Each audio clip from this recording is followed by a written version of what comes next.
Alright, it's time for the Impact Review. This show was not that good.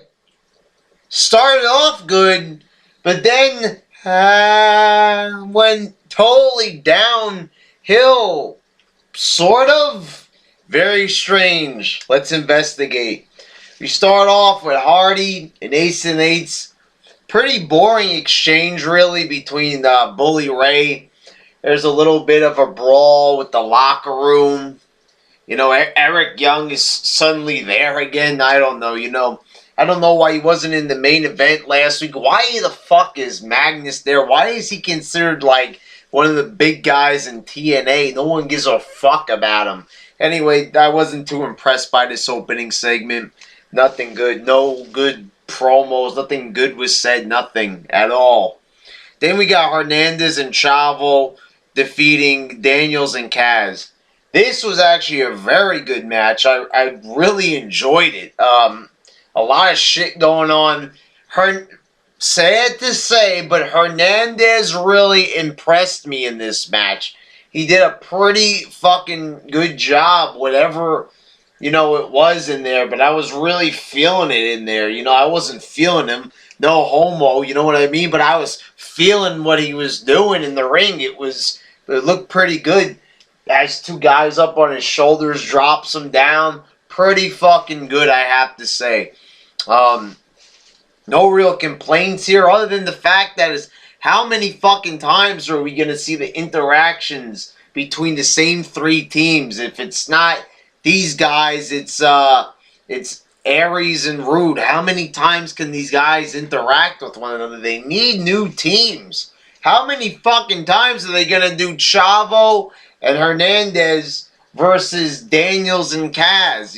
It's been proven. Yes, they have a little bit of chemistry. Yes, they put on good matches together. But how many fucking times can they possibly do it before it gets fucking old? But it was pretty good, I have to say. Just get new fucking teams. Then it's Taryn Terrell. And she comes to the ring looking pretty good. I see titties. Ha ha ha. I see titties. You see the difference between TNA and WWE, how the women dress? This is the way it's supposed to be, people. We're supposed to have a reason. We're not supposed to fall asleep when the fucking women come on TV. We're supposed to fucking get up, We're supposed to get fucking boners. This is what the women in wrestling is supposed to be about. They're supposed to be attractive. They're supposed to be out there to get male attention. She calls out Gail Kim. Gail Kim says she's not ready to face her, so she calls out Tara. They beat on her. Velvet Sky comes out to help. Velvet seemed pretty late, almost like a little bit of a botch there. That, she can't, their music is playing for like 10 seconds, and then she finally decides to come out. It seemed a little bit late, like, I don't know, how did they know she was coming out there or she wasn't ready to come out? A little bit weird, a little bit of illogical, I'd say. Pretty alright segment, nothing special, aggressive. It actually was more entertaining than the Hardy Bubba Ray shit, so go figure there. No match here, a lot of time, but no match. Then you get Sting is screaming and yelling backstage, and we come back from the commercial, and it's Sting in the ring. Yeah, Sting in the ring. How many fucking times do I have to say this? Stop giving us Sting.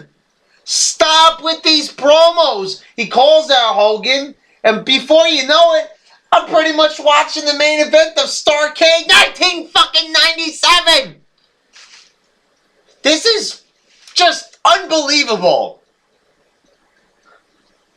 I couldn't, something. This promo went on for like 15 fucking minutes. Nothing was accomplished. What can be gained as a company that is supposed to be looking to the future with all, it's supposed to be about all the young talent and shit like this.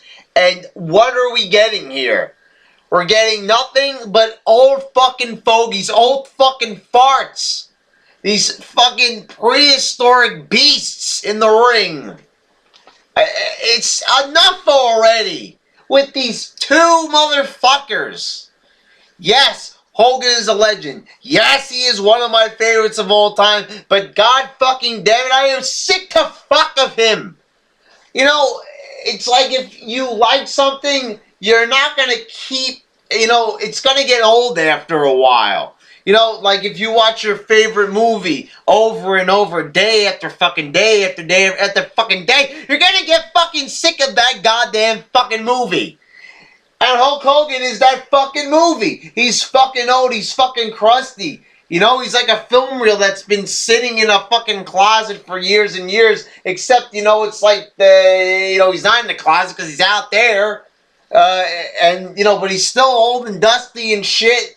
Get him off my fucking TV. What? It's the same fucking shit. Woo, brother. Woo, brother. Woo, brother. Shut the fuck up already. I'm goddamn fucking sick of it. Same fucking shit every goddamn fucking week on Impact with these motherfuckers. It's always the same shit. Oh, brother. You made me like Bully Raper. Yeah, who gives a fuck about this shit? Taking up too much time on the show. Then it's James Storm coming out to the ring, calls out AJ. AJ comes out, doesn't want to talk, just stands in the crowd like a fucking weirdo, like a fucking hooded, bearded, leather jacket wearing weirdo. That's all the fuck he's good for nowadays. Hasn't wrestled or anything like that. Hasn't wrestled in fucking months. Lazy motherfucker. Just standing around saying nothing. Hasn't cut a fucking promo. Hasn't wrestled a fucking match. Are you fucking serious? Ace and Eights comes in for the beatdown. And then it leads into a 6-man tag here. Fucking finally! There's a goddamn match on the fucking card. It's about fucking goddamn time. How long do you have to wait until you get some fucking wrestling on this goddamn show? Finally, there's a match. After 3 straight big long-ass 20-minute promos, we finally get a match. And it's just okay. It's just okay. And you've got fucking Wes Briscoe pinning Angle. Once again, you've got that image once again of that fucking no talent hack pinning the best wrestler in his whole fucking company. Who deserves so much better. He deserves to be fucking champion. Getting pinned by a no talent fucking hack motherfucker like Wes fucking Briscoe. Get the fuck out of here. So much worthless shit here in TNA. It was an alright match. It wasn't bad, to be honest. But, after this much of an absence of wrestling on the show, it could have been better. And then we go backstage and we just stumbled upon the X Division. Last fucking week, we finally, get like an update on the X Division. It's been missing in action. Kenny King is, the champion, but, we haven't seen him. Where is he? Well, we see him this time. And they find out that now there's going to be triple threat matches for now. And I'm like, that's a bit of a weird rule, but let's see where it goes. And we don't even have a fucking match this week. Instead, we go backstage and we've got that motherfucker that was in the anger management with Daniel Bryan and Kane. And Petey Williams is back after doing jack shit. Welcome back, Petey. I actually like Petey Williams. But, it's like Petey Williams' return ain't enough. I'm sorry, but this little Petey motherfucker ain't fucking enough. Little Petey Pump coming back ain't enough. Then you've got the main event. It's Anderson defeating Jeff Hardy by disqualification. Jeff Hardy gets his hands on the hammer. He hits Anderson, which is okay. Then he sets up a table. He's about to, jump on Anderson. But Bully Ray pulls him out of the way. The match sucked. What happened after the match was kind of cool. But it was like all they did was rest holds through this match just so they could get to that point. So fucking overall, Hardy announced at the end that it's going to be Full Metal Mayhem, which will be interesting. It's on free TV, so I guess I'm sort of looking forward to that. But for God fucking sakes, this show started off magnificent. No, not the promo in the beginning. The match was good. That tag match in the beginning, the number one contenders tag match was pretty good. But what the fuck happened? Halfway through, they lose just all focus. It's just all fucking promos. And I don't give a shit about any fucking thing they're talking about. Taryn Terrell and Gail Kim in a promo is not my idea of stimulating professional wrestling programming. And, we don't even get an X Division match. They could have supercharged this shit with a fast-paced X Division match, but they didn't fucking do that. Main event was pretty fucking lazy. And, most of the time, people are just standing around fucking talking this whole goddamn show.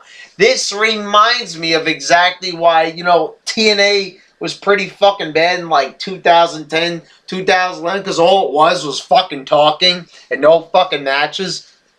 And even though this wasn't as bad as those shows, it still wasn't that good overall. I look at this show and it was pretty fucking bland and disappointing. You got one good match on here, but that's about it.